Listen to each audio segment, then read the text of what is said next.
Welcome to maths affairs. कैसे हैं आप सभी लोग? उम्मीद करता हूँ आप सभी लोग अच्छे होंगे। आज के इस वीडियो में हम लोग बात करने वाले हैं ट्रांसेंडेंटल के क्लासिफिकेशन में आने वाले फंक्शन ट्रिग्नोमेट्रिक के दो special type of functions cosec और कॉस एक्स और सेक एक्स। लास्ट वीडियो में मैंने आपको बता दिया था कि यहाँ पर जितने भी sine cos ten cot sec cosec उसमें एक्स रेडियन में होगा। साइन एक्स का ग्राफ भी अच्छे से एक्सप्लेन कर दिया था। साइन एक्स के साथ ही मैंने आपको एक्सप्लेन कर दिया था how can we trace the cosec x, जो कि मुझे लगता है आपको इजीली समझ आ गया होगा। आज की इस वीडियो में हम लोग बात करने वाले हैं कॉस एक्स की। पहले कॉस समझेंगे, उसके बाद उसका रेसिप्रोकल फंक्शन जो है सेक एक्स उसको डिस्कस करने का प्रयास करेंगे।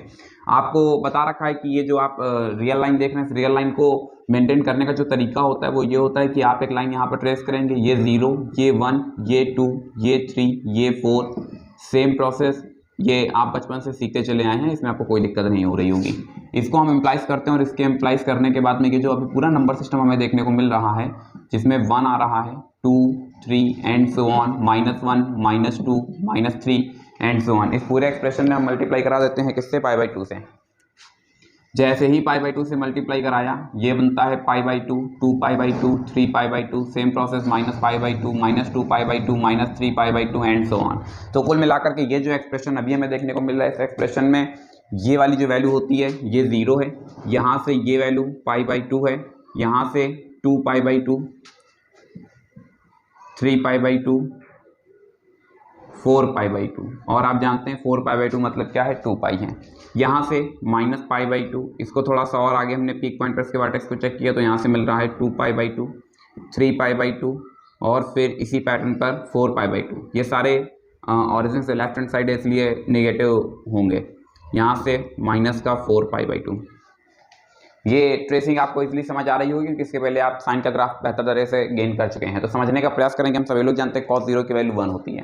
cos 0 ये फंक्शन जो मेंटेन किया जा रहा है, किसके लिए मेंटेन किया जा रहा है? ये मेंटेन किया जा रहा है y equals to cos x। तो एक चीज तो क्लियर है कि अगर हम x की वैल्यू यहाँ 0 पुट करते हैं देन cos 0 इक्वल्स टू 1। ये बचपन से सीख करके आ रहे हैं। तो फिर ये वाली जो वैल्यू अभी आप देख रहे हैं, ये ग्राफ किस पॉइंट से होते हुए जा रहा है? 1 से होते हुए पास हो रहा है। इसका मतलब क्या है कि cos 0 की वैल्यू 1 है और ये ग्राफ जो मेंटेन किया जा रहा है एकदम सही मेंटेन किया जा रहा है। cos 90 की वैल्यू हम जानते हैं क्या होती है? 0 होती है। फिर यहाँ से हमको पता चल रहा है कि cos 2π/2 मतलब पाई, इसको हम शॉर्ट में क्या लिख सकते हैं? पाई। तो cos पाई की वैल्यू -1 हो जाती है, जो कि आपको ये ब्लॉक देखने को मिल रहा है। ओवरऑल ये जो सराउंड करता हुआ जिग जैग पाथ पर ये जो हमारा ग्राफ ट्रेस हो रहा है, इस ग्राफ में बेसिकली हमको ये देखना होता है कि कौन सा पॉइंट कहाँ पर लाई कर रहा है। ग्राफ थोड़ी इंपॉर्टेंट भी और अच्छी भी है। बच्चों को लगता है कि कॉल 30 डिग्री, 60 डिग्री, 45 डिग्री इन्हीं सब की वैल्यूज हमारे पास एग्जिस्ट करती हैं, लेकिन ऐसा नहीं है। हम चाहें तो cos 1 डिग्री की भी वैल्यू जनरेट कर सकते हैं। हालांकि इसको मैनुअल निकालना थोड़ा सा कॉम्प्लिकेटेड होता है, इसलिए साइंटिफिक कैलकुलेटर का इस्तेमाल करते हैं। आगे चल के बीएससी या बीटेक में आप साइंटिफिक कैलकुलेटर का यूज करके फिर cos 1 डिग्री, cos 2 डिग्री की वैल्यूज निकालेंगे। लेकिन हाँ, ग्राफ थ्योरी आपको ये अप्रोच थोड़ी सी मेंटेन कर देती है कि बच्चों से पूछा जाता है what is the value of cos 1 या cos 1 डिग्री, तो वो कई बार रिप्लाई देते हैं कि नहीं, ये वैल्यू एग्जिस्ट नहीं करती है। नहीं बच्चा, एग्जिस्ट करती है। देखो, अगर यहाँ कहीं पर भी 1 डिग्री होगा तो इसका मतलब ये होगा कि ये ग्राफ कहीं यहाँ कहीं मेंटेन हो रहा है। इसका मतलब ये है कि भले ही हम उसकी एग्जैक्ट वैल्यू नहीं बता पाएं, लेकिन हाँ, हम ये जरूर बता सकते हैं कि ये वैल्यू एग्जिस्ट कर रही है या नहीं कर रही है। तो ये हमारे पास कॉस का ग्राफ मेंटेन हो चुका है। हर बार की तरह इस बार भी हम लोग पुरानी बातों को डिस्कस करेंगे।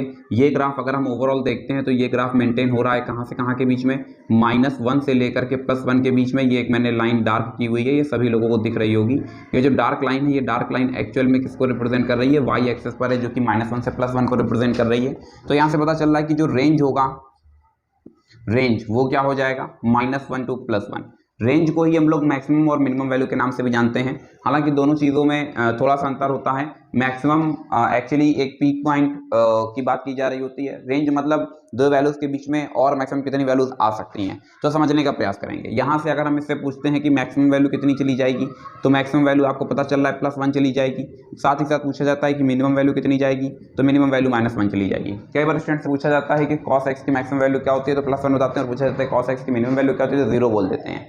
0 नहीं यार, यहाँ से देखो तो cos पाई की वैल्यू -1 हमको प्रॉपर चैनल पर मेंटेन होती हुई दिख रही है। इसका मतलब क्या है? इसका मतलब यह है कि मैक्सिमम वैल्यू +1 होगी और मिनिमम वैल्यू -1 होगी। अगर हम डोमेन की बात करते हैं तो डोमेन को भी हम इजीली डिस्कस कर सकते हैं। डोमेन का मतलब मैंने कई बार आपको बता रखा है कि set of all those values which can be provided to the functions जो defined on it. Function should defined on it, ये क्या चीज़ है? इसको हम लोग शायद इनिशियली फर्स्ट या सेकंड वीडियो में हम लोग डिस्कस कर चुके हैं। इसका मीनिंग केवल इतना है कि ग्राफ किसी भी तरह से इनफाइनाइट नहीं होना चाहिए, किसी भी तरह से किसी भी लाइन के पैरेलल नहीं होना चाहिए, यानी किसी भी तरह का कोई एसिम्पटोट्स नहीं क्रिएट होना चाहिए। तो जो भी हमारे न्यू स्टूडेंट्स हैं या जो भी न्यू कमर्स हैं, तो वो लोग क्या करेंगे, स्टार्टिंग से वीडियोज़ को वॉच करेंगे तो चीज़ें आपको बेहतर तरह से समझ आने लगेंगी। भले ये ग्राफ ब्लू कलर का ऊपर बन रहा है, लेकिन अगर हम इसका प्रोजेक्शन देखें तो इसका प्रोजेक्शन डेफिनेटली इस एक्स एक्सिस पर ही आकर के गिरेगा। इसका मतलब ये है कि ग्राफ में किसी भी तरह से कहीं कोई टूट फूट नहीं है और ग्राफ कहीं पर भी इन्फिनिटी नहीं हो रहा है। मतलब क्या होगा, इसका डोमेन होगा पूरा का पूरा रियल नंबर आर, इसको सारी वैल्यूज दी जा सकती हैं। अच्छा, रेंज को थोड़ा सा और डिस्कस कर लेते हैं। रेंज को जनरली हम लोग वाई एक्सिस से डिफाइन करते हैं, इसलिए कई बार पूछा जाता है what is the range of the cos x, तो आप बोलते हैं y बिलोंग्स टू -1 to +1। इस तरह का भी नोटेशन आपको बुक में देखने को मिलता है।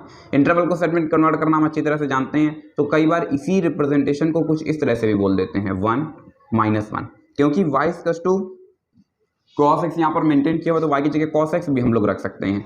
cos x belongs to -1 to +1, हम चाहे तो इसको वापस से मेंटेन कर सकते हैं और इस बार इसको हम इक्वलिटी में रिप्रेजेंट कर सकते हैं। तो ये सारे के सारे क्या हैं, ये सारे के सारे रिप्रेजेंटेशन है। आप किसी भी मेथड से इसको रिप्रेजेंट कर सकते हैं। डिफरेंट टाइप ऑफ बुक्स में अलग अलग तरह से इसको रिप्रेजेंट किया जाता है, लेकिन ओवरऑल है सब एक ही चीज़ें।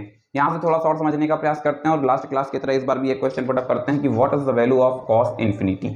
कॉस इन्फिनिटी की वैल्यू क्या होगी। अब कॉस इन्फिनिटी का मतलब ये हुआ कि एक वैल्यू जो असल में राइट हैंड साइड पर शिफ्ट होती चली जा रही है कहीं बहुत दूर। इसका मतलब क्या हुआ, इसका मतलब ये हो रहा है कि जब x की एक बहुत बड़ी वैल्यू हम लेंगे तो y की वैल्यू क्या होगी। कई बार स्टूडेंट्स जवाब देते हैं कि cos इन्फिनिटी की वैल्यू इन्फिनिटी होती है, जो कि बिल्कुल गलत है।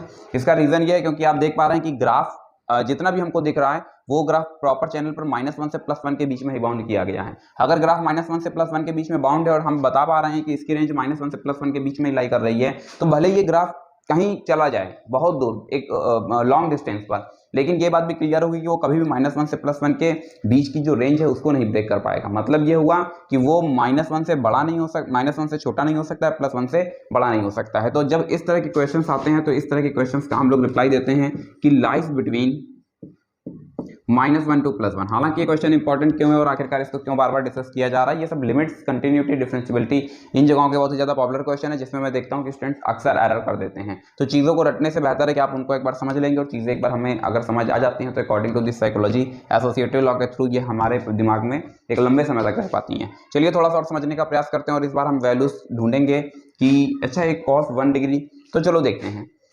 अगर हम पूछें विच वन इज ग्रेटर, cos 1 और cos 1 डिग्री, तो सबसे पहले तो अगर दो को कंपेयर कराना है तो दोनों सेम यूनिट में होने चाहिए। इसका मतलब ये हुआ कि 1 रेडियन हम लोग जानते हैं अप्रॉक्सीमेट 57 डिग्री होता है, तो इसका मतलब ये हुआ कि 57 डिग्री और cos 1 डिग्री को कंपेयर कराना है। कल की क्लास में भी आपको ये सवाल बताया हुआ था, लेकिन वो साइन के लिए था। आज की क्लास में चमत्कार देखेंगे। यहाँ से हमको पता चला कि cos 57 डिग्री जो हमको देखने को मिल रहा है, 57 डिग्री मतलब ये 90 है, तो 57 कहीं मेरे हिसाब से कहीं यहाँ कहीं होना चाहिए। इसका मतलब ये हुआ कि अगर हम यहाँ पर y की वैल्यू चेक करते हैं तो मुझे लग रहा है कि y की वैल्यू यहाँ कहीं पर आएगी, जबकि इसी जगह पर cos 1 डिग्री मुझे लगता है कहीं यहाँ पर आ जाएगा, और अगर इसको हम ऊपर ले जाएं तो ये मुझे लगता है कि ये वाली वैल्यू बड़ी होगी इसके कंपैरिजन में। इसका मतलब ये हुआ कि cos 57 डिग्री की वैल्यू क्या होगी, छोटी होगी, cos 1 डिग्री की वैल्यू बड़ी होगी। Then which one is greater, this is greater, यानी अगर ये बड़ा है तो फिर एक्चुअल सिस्टम में ये बड़ा होगा। मैं उम्मीद करता हूँ कि साइन और cos इन दोनों में ही आपको अंतर समझ में आ रहा होगा। ये फेमस क्वेश्चन है, काफ़ी बार पूछा गया प्रॉब्लम है। स्पेशली ये जो क्वेश्चन है ये वेरियस कॉम्पिटिटिव एग्जाम्स में पूछा गया प्रॉब्लम है, एग्जाम्पल का क्वेश्चन है, और इसी के साथ में tan 1 और tan 1 डिग्री भी एक फेमस क्वेश्चन है। 12th की जो एग्जाम्पल है उसमें tan 1 और tan इनवर्स 1 के बीच में एक रिलेशन मेंटेन करने के लिए कहा गया। तो मैं उम्मीद करता हूँ कि सारे क्वेश्चन आप इजीली जनरेट कर पाएंगे। चलिए थोड़ा सा कुछ वैल्यूज को डिस्कस कर लेते हैं और फिर समझने का प्रयास करते हैं कि क्या हो सकता है। तो इसको थोड़ा सा रफ कर देते हैं यहाँ से और देखते हैं कि हमें वैल्यूज 1 कहाँ पर मिल रही हैं। अगर हम एक सीक्वेंस बनाना चाहें तो cos 0 की वैल्यू 1 है, फिर उसके बाद में ये π/2, 2π/2, 3π/2 और 4π/2। 4π/2 का मतलब क्या हो गया, 2π, फिर 1 होगा। फिर अगर इस राउंड को हम आगे लेकर के जाएं तो 5π/2 एक्स एक्सिस पर कट करेगा, 6π/2, 7π/2, 8π/2। 8π/2 का मतलब ये हुआ कि 4π, इसकी भी वैल्यू 1 आ रही है। अगर हम किसी तरह से इस फ्लो को मेंटेन करने की कोशिश करें तो cos सभी में हमको दिख रहा है। ये नंबर चल रहा है 0, 2π, 4π एंड सो ऑन। अभी मैंने आपको बताया कि ये हमारे पास ओरिजिनल नंबर था जिसमें π/2 से मल्टीप्लाई कराया गया था, तो हमको ये एक्सप्रेशन देखने को मिल रहा था। इस एक्सप्रेशन में अगर ध्यान से देखें तो पाई सभी से कैंसिल हो सकता है, मतलब 0 to 4। अरे भाई ये तो एक अर्थमेटिक प्रोग्रेशन बन गया, तो इसका जो जनरल टर्म होगा वो क्या हो जाएगा, 2n हो जाएगा। इसका मतलब ये हुआ कि 2n, लेकिन यहाँ पर तो सभी के साथ में पाई था तो यहाँ भी हमको पाई देना होगा, तो ये हमारे पास ओवरऑल एक जनरल आउटपुट आएगा cos 2nπ। यानी cos 2n पाई की वैल्यू क्या होती है, cos 2n पाई की वैल्यू 1 होती है। आगे चल करके हायर क्लासेस में ये वैल्यू सीधे इस्तेमाल होने लगती हैं। क्वेश्चन पूछ लिया जाता है कि cos 100 पाई की वैल्यू क्या है। अब cos 100 पाई अगर आपको जनरेट करना है तो अगर आपके पास जनरल फॉर्मूला है तो आप इजीली वैल्यू को बता सकते हैं। ये 2 का मल्टीपल है, इसका मतलब इसकी वैल्यू क्या हो जाएगी, 1 हो जाएगी। इसी के साथ में एक यहाँ से जो सेकंड वैल्यू पूछी जाती है, जो सबसे ज़्यादा पॉपुलर है, मैथमेटिक्स में सबसे ज़्यादा यूज होती है, वो cos पाई। cos पाई की वैल्यू -1 होती है और ये भी आपके सामने डायग्राम बना हुआ है, आप देख पा रहे हैं कि 2 से 2 कैंसिल होगा तो पाई मिलेगा और पाई के ठीक नीचे ये -1 की वैल्यू को टच कर रहा है। तो इसका मतलब ये हुआ कि cos पाई की वैल्यू क्या हो जाती है, cos पाई की वैल्यू -1 हो जाती है। यहाँ से एक आउटपुट हमको पता चला कि cos 2n पाई की वैल्यू क्या होती है, +1 होती है। यहाँ से 2 क्वेश्चन फिर से बनते हैं। लास्ट वीडियो में भी मैंने पूछा हुआ था, आज के दिन फिर मैं पूछ रहा हूँ कि आप बताएंगे कि थीटा की किस वैल्यू के लिए हमको -1 मिलता रहेगा। ठीक है, you have to find out the general value of theta. आप मुझे कोई पर्टिकुलर वैल्यू नहीं बताएंगे, जनरल और पर्टिकुलर वैल्यूज में अंतर होता है। पर्टिकुलर वैल्यूज कुछ पर्टिकुलर सिस्टम, कुछ particular when we provide some particular values to the general solution then we get the particular values। तो पर्टिकुलर वैल्यू से जो सोल्यूशन मिलता है उनको पर्टिकुलर सोल्यूशन बोलते हैं। जैसे अभी cos थीटा इक्वल्स टू पाई, तो आपने कहा थीटा इक्वल्स टू पाई। अब ये जो सोल्यूशन है ये एक्चुअली एक पर्टिकुलर सोल्यूशन है, जबकि इसी जगह पर अगर हम बात करें, अब फिर मुझे पूरा सोल्यूशन ही बताना होगा। चलिए आप क्लियर रहेगा। जैसे यहाँ पर बात कर लेते हैं, अब देखो cos 0 की भी वैल्यू +1 है, 2 पाई की वैल्यू +1 है, 4 पाई की वैल्यू +1 है, तो हमने एक जनरल केस बनाया कि 2n पाई की वैल्यू क्या हो जाएगी, +1 हो जाएगी। यहाँ पर ये जो n है, ये n हमको नहीं पता है, n कुछ भी हो सकता है, और इसी n की वजह से ये जो एक्सप्रेशन है ये जनरल सोल्यूशन में जा रहा है। किस में जा रहा है, जनरल सोल्यूशन में जा रहा है। तो यहाँ से 2n पाई इक्वल्स टू 1, याद रखना n जो होगा वो सेट ऑफ इंटीजर्स को बिलोंग करेगा। n किसको बिलोंग करेगा, सेट ऑफ इंटीजर्स को बिलोंग करेगा। ये हमारे पास पूरा कंप्लीट एक्सप्रेशन अभी आप समझ पा रहे होंगे। उम्मीद करता हूं कि आप समझ गए होंगे कि जनरल वैल्यू ऑफ थीटा का यहाँ पर क्या सेंस है। क्लास 11th में एक टॉपिक है जनरल वैल्यू ऑफ थीटा, वहां पर कुछ फॉर्मुलास आपको याद करने होते हैं। Sine theta equals to sine alpha, then theta equals to n pi plus minus 1 to the power n alpha, cos theta equals to cos alpha, then theta equals to 2n pi plus minus alpha. ये फॉर्मूले का कहाँ से drive होते हैं, ये आपके सामने पूरा ग्राफिकल सोल्यूशन यहाँ पर मौजूद है। तो ग्राफ थ्योरी पर अगर आपकी कमांड होगी तो निश्चित तौर पर आप चीज़ों को बेहतर तरह से कैच कर पाएंगे। आज की क्लास में एक इंपॉर्टेंट चीज़ और बताने जा रहे हैं, जिसमें शिफ्टिंग ऑफ ऑरिजिन को हम इन्वॉल्व कराएंगे साइन और कॉस में। तो ये जो ग्राफ हमारे पास बना हुआ है, ये ग्राफ बना हुआ है 0, ये π/2, फिर ये आप देखते हैं तो 2π/2, फिर ये आपने देखा 3π/2, फिर ये आपने देखा 4π/2, फिर ये आपने देखा 5π/2 एंड सो ऑन। अगर हम यहाँ से देखते हैं तो -π/2, -2π/2, -3π/2, -4π/2 एंड सो ऑन। अब जरा इस एक्सप्रेशन को देखते हैं। आप बेहतर तरह से समझ रहे हैं कि ये जो ग्राफ है ये एक्चुअल में किसका ग्राफ है, साइन का ग्राफ है। ये 0 होता है, ये π/2, 2π/2, 3π/2, 4π/2, 5π/2 एंड सो ऑन। सेम आप वैल्यूज को पीछे भी मेंटेन कर सकते हैं। अगर दोनों ग्राफ को हम एक साथ कंपेयर कराएं, इस ग्राफ को और इस ग्राफ को हम एक साथ कंपेयर कराएं, तो हमको ये बात समझ आ रही है कि अगर किसी तरह से इस ग्राफ को थोड़ा सा पकड़ के हम पीछे खींच लें, कितना खींचना है, ठीक π/2 यूनिट। अगर हम इसको इतना पीछे खींच लेते हैं तो ये ओरिजिन जो है ठीक इस जगह से पास होने लगेगा, और आपको ये भी बात समझ आ रही है कि ग्राफ काफी हद तक इससे ओवरलैप कर जाएगा। ये शिफ्टिंग ऑफ ऑरिजिन का केस है, आपको शिफ्टिंग ऑफ ऑरिजिन बेहतर तरह से एक्सप्लेन किया हुआ था, और यहीं से एक रिजल्ट हमारे पास मेंटेन होता है कि साइन 90 माइनस थीटा, जिसका मैथमेटिकल प्रूफ मुझे नहीं लगता शायद आपने देखा होगा, आपको केवल ये चीजें याद कराई जाती हैं। साइन 90 माइनस थीटा असल में क्या होता है, कॉस थीटा। तो अगर हम यहाँ से देखते हैं तो हमको एक चीज ये समझ आ रही है कि जो हेर फेर हो रहा है दोनों ग्राफ में वो एक्चुअली π/2 शिफ्टिंग ऑफ ऑरिजिन का खेल है, और ये कितना शिफ्ट हो रहा है, π/2 यूनिट शिफ्ट हो रहा है। मतलब ये कहें कि ये π/2 को अगर हम पीछे ले आते हैं या ऑरिजिन को π/2 पर शिफ्ट करते हैं तो ऑटोमेटिक हमको ये ग्राफ देखने को मिल जाएगा। मगर याद रखना कि यहाँ पर जो रिप्लेसमेंट दिया जाएगा वो दोनों एक्सेस पर एक साथ दिया जाएगा, y -0 हो जाएगा और x -π/2 हो जाएगा। शिफ्टिंग ऑफ ऑरिजिन आप सीख करके आ रहे हैं तो मैं उम्मीद करता हूँ कि चीजें आपको बेहतर तरह से समझ आ रही होंगी। एक रिजल्ट इसी में आप और मुझे मेंटेन करके बताएंगे। एक रिजल्ट मैंने +1 के लिए मेंटेन किया है, इसकी जरूरत पड़ेगी नेक्स्ट ग्राफ में। तो cos थीटा की वैल्यू 0 कब होगी, आपको जनरल वैल्यू ऑफ थीटा बताना है। जनरल वैल्यू ऑफ थीटा बताना है with the help of the sequence and series. कुछ नहीं करना है, केवल वैल्यूज को कलेक्ट करते हैं और कलेक्ट करने के बाद एक सिमिलरिटी मेंटेन करने की कोशिश करते हैं। इसमें आप सीक्वेंस एंड सीरीज की भी हेल्प ले सकते हैं। क्लास 11th में आपने ऑलरेडी इस टॉपिक को सीखा होगा। इतनी चीजें मैं उम्मीद कर रहा हूँ कि आपको बेहतर तरह समझ आ गई होंगी। इसी सीरीज में थोड़ा सा आगे बढ़ते हैं और अब मेंटेन करने की कोशिश करते हैं, क्या मेंटेन करने की कोशिश करते हैं, cosec x का ग्राफ। तो cosec x का ग्राफ मुझे थोड़ा सा रफ करना होगा, इसको रफ कर देता हूं मैं यहाँ से। और cosec नहीं, सॉरी, sec का ग्राफ, cosec का लास्ट क्लास में बता दिया था, तो sec का ग्राफ हम लोग डिस्कस करेंगे। कुछ स्टूडेंट्स रिप्लाई भी करते हैं, अच्छा लगता है आप लोगों के रिप्लाई देख करके, लगता है कि आप लोग पढ़ रहे हैं और चीज़ों को बेहतर तरह से समझ पा रहे हैं। किसी भी कॉम्पिटिटिव एग्जाम्स को आप अटेम्प्ट लेंगे, इवन देन थोड़ा सा वो हायर लेवल का होना चाहिए। निश्चित तौर पर ये ग्राफ थ्योरी आपकी हेल्प करेगी और आपको चीज़ें समझ आएंगी कि क्या हो रहा है और किस तरह से हो रहा है। केवीपीवाई जैसे कॉम्पिटिशन्स में तो काफ़ी हद तक कुछ क्वेश्चंस आपको देखने को मिलेंगे जो पूरी तरह से ग्राफिकल सोल्यूशन बेस्ड ही होते हैं। उनका मैथमेटिकल सोल्यूशन थोड़ा सा कॉम्प्लिकेटेड होने लगता है।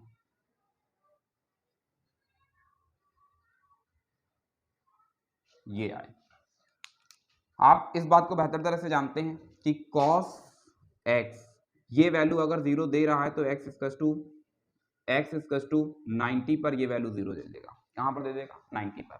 अब ये बात मुझे पता है कि sec x जो है वो असल में रेसिप्रोकल है cos x का। x को हम क्या वैल्यू दे रहे हैं? π/2 वैल्यू दे रहे हैं। तो अगर हम यहाँ पर π/2 पुट कर देते हैं तो ये हमको इन्फिनिटी देने लगेगा। मैंने आपको बता रखा है जहां कहीं भी आपको इन्फिनिटी मिलता है उस इन्फिनिटी का सेंस किस बात से जाता है कि ग्राफ अब कभी भी उस पर्टिकुलर लाइन को टच नहीं करेगा।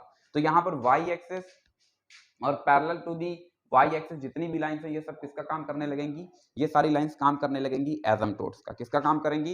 एसिम्प्टोट्स का। चलिए समझने का प्रयास करते हैं। कल भी बता रहे थे, आज फिर बता रहे हैं। ये जो आपको पीक पॉइंट देखने को मिलता है ये पीक पॉइंट ही असल में वर्टेक्स में तब्दील होगा सेक एक्स के लिए।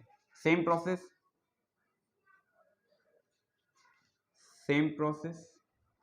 ये भी आपको बेहतर तरह से समझ आ रहा होगा। जो ग्रीन कलर की आप इस तरह से लाइंस देख रहे हैं ये जो चल रही हैं, इन लाइंस का भी मीनिंग आप समझ पा रहे होंगे कि इन लाइंस का असल में मीनिंग क्या है। तो अगर ये जो ब्लैक कलर का अभी आप ग्राफ देख रहे हैं जो अभी अभी ट्रेस किया हुआ है, ये ग्राफ असल में किसका है? This is a graph of the sec x, y equals to sec x. अब याद रखना जब आप इसको बुक्स में देखेंगे तो बुक्स में एक्चुअली ये इस पैटर्न पर नहीं बना होता है। बुक्स में सिंपली आपको कुछ इस तरह के सिंबल्स देखने को मिल रहे होते हैं, बस ये। ठीक है, तो ये मैंने आपको प्रॉपर चैनल पर ट्रेस करके बता दिया है कि ये आखिरकार इस तरह से इसकी ट्रेसिंग किस पैटर्न पर चल रही होती है। केवल आपको बुक में केवल इस तरह से सिंबल्स देखने को मिलते हैं। किस तरह से ट्रेस होता है मैंने आपको बेहतर तरह से सिखा दिया है। ये सारे सिंबल्स इसी तरह से ट्रेस होने लगते हैं और ये इसमें काफ़ी तैयार हो सकते हैं। और ये जो हम डिस्कस कर रहे हैं वो केवल कितना डिस्कस कर रहे हैं? 0 to 2 पाई। आप इस बात को बेहतर तरह से समझ ही पा रहे हैं कि आखिरकार 0 से 2 पाई क्यों डिस्कस किया जा रहा है। लास्ट क्लास में आपको बताया था कि पीरियोडिक फंक्शंस क्या होते हैं और किस तरह से हम पीरियड जनरेट करते हैं। स्टार्टिंग में बता दिया था कि जितने भी ट्रिग्नोमेट्रिकल फंक्शंस होते हैं सभी का पीरियड होता है।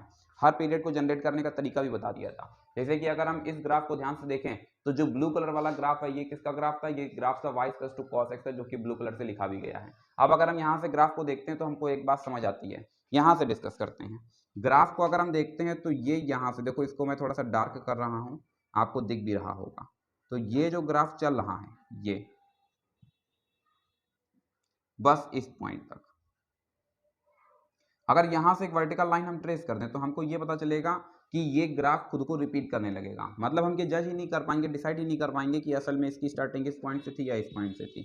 तो यहाँ से लेकर के यहाँ तक ये π/2 सिस्टम चला जाता है। फिर π/2 से लेकर के ये 3π/2 मतलब कितना चला गया? तो फिर ये पाई चला गया और फिर ये यहाँ से यहाँ तक कितना चला गया? π/2। तो ओवरऑल अगर हम लेंथ देखते हैं तो कितनी हो जाती है? 2 पाई हो जाती है। और ये 2 पाई असल में पेरियोडिक टाइम होगा। किसका होगा? cos x का। sin x का भी जो पेरियोडिक टाइम होता है वो क्या होता है? 2 पाई। तो अगर हम पूछेंगे what is the period of cos x तो आप बेहतर तरह से जानते हैं कि इसका पीरियड कितना हो जाएगा? 2 पाई हो जाएगा। क्या हो जाएगा?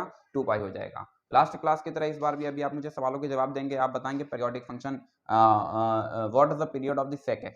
एक चीज याद रखना, कल स्टूडेंट्स मुझसे कुछ डिस्कस कर रहे थे।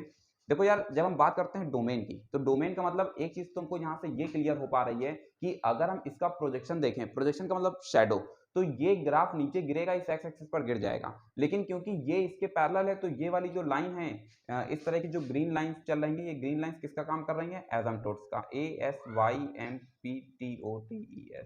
ठीक है, ये एसिम्प्टोट्स का काम कर रही है। अब इसका मतलब ये होगा कि ये ग्राफ कभी भी इस लाइन को टच नहीं कर पाएगा। तो फिर इसका मतलब ये होगा कि ये ग्राफ कभी भी इस पॉइंट को कभी अचीव नहीं कर पाएगा। इसका मतलब ये होगा कि जब भी हम बात करते हैं डोमेन की तो हमें केवल ये देखना होता है कि क्या ये एक्स एक्सिस पर डिफाइन है। और अगर देखो इस तरह से हम वर्टिकल लाइंस को ट्रेस करते जाएं इस ब्लैक ग्राफ पर तो ये सारी वर्टिकल लाइन एक्स एक्सिस पर आ रही हैं। इसका मतलब कि हाँ, ये एक्स एक्सिस पर डिफाइन हो रहा है, मतलब इसमें डोमेन जनरेट हो रहा है। डोमेन का मतलब लोगों को लगता है कि केवल एक्स, मतलब उनके अकॉर्डिंग ग्राफ केवल एक्स एक्सेस पर ही बनना चाहिए। असल में इसके अंदर यार दोनों चीजें चल रही हैं, एक्स और वाई दोनों चल रहा है, इसलिए ग्राफ इस तरह से रोटेट कर रहा है। तो मैं उम्मीद करूंगा कि चीज आपको समझ आ रही होगी। अब हमें इसमें कौन सी वैल्यू नहीं देना है, पाई बाई 2 नहीं देना है। तो अगर हम इतने रीजन की बात करें तो इतने रीजन में हमको पता चल रहा है कि हम सारी वैल्यूज दे सकते हैं, 0 से लेकर के 90 पाई बाई 2 तक में सारी वैल्यूज दे सकते हैं बिसाइड्स दी पाई बाई 2। अब इसी तरह से आपको बताना होता है कि और कौन कौन सी वैल्यूज हम नहीं दे सकते, जैसे पाई बाई 2 नहीं दे सकते हैं। यहाँ पर अभी हमने देखा तो यहाँ से 3 पाई बाई 2 नहीं दे सकते हैं। तो इन्हीं सारी वैल्यूज को एक जनरल फॉर्म पर ला करके बाहर कर देते हैं,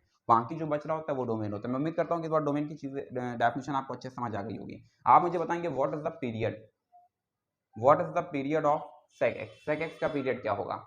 इसी के साथ में यहाँ से पीरियोडिक फंक्शन की लास्ट क्लास में डेफिनेशन बता दी थी, इसका डोमेन भी बताएंगे आप मुझे सेक एक्स का डोमेन भी बताएंगे और सेक एक्स का रेंज भी बताएंगे। अगर इस ग्राफ को हम ध्यान से देखें तो हमको ये पता चल रहा है कि जो कॉस का ग्राफ है, इसको ब्लैक कलर से देखो, मैं थोड़ा सा शेडेड कर रहा हूँ, डार्क कर रहा हूँ।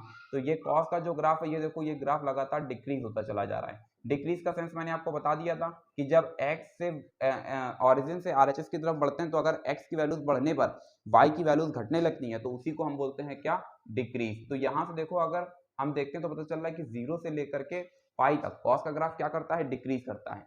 पाई से लेकर के फिर 2 पाई तक ग्राफ क्या करने लगता है, इंक्रीज करने लगता है। तो अगर हम पूछेंगे कि कॉस एक्स का ग्राफ कहां पर डिक्रीज करता है, डिक्रीजिंग, तो आप अच्छी तरह से बता सकते हैं कि 0 to pi, 0 to pi graph लगातार डिक्रीज करता चला जाता है, पाई टू 2 पाई ग्राफ लगातार इंक्रीज करता चला जाता है। इसी के साथ में अगर थोड़ी सी और चर्चा करें तो आपको कुछ चीजें और भी बेहतर तरह से समझ आएंगी। ये ग्राफ रफ कर दिया, यहाँ से देखो अगर हम कॉस के ग्राफ को देखते हैं तो 0 से लेकर के 90 के बीच में ये किस तरह की वैल्यूज दे रहा है, पॉजिटिव दे रहा है। फिर यहाँ से देखो 270 से लेकर के 360 के बीच में किस तरह की वैल्यूज दे रहा है, पॉजिटिव दे रहा है। इसका मतलब कॉस पॉजिटिव वैल्यूज हमें कहाँ कहाँ पर देता है, कॉस 0 से 90 के बीच में पॉजिटिव वैल्यूज देता है। इसी के साथ में 270 टू 360 पॉजिटिव देता है। नेगेटिव कहाँ कहाँ पर देता है, तो ये आपको शेडेड रीजन देखने को मिल रहा होगा, कुछ इस तरह से डॉट देखने को मिल रहे होंगे। ये जो रीजन है इसमें में ये क्या देता है, नेगेटिव वैल्यूज देता है। मैं उम्मीद करता हूँ कि ये बात आपको बेहतर तरह से समझ आ रही होगी। अब अगर मैं पूछता हूँ what is the value of cos 135 degree,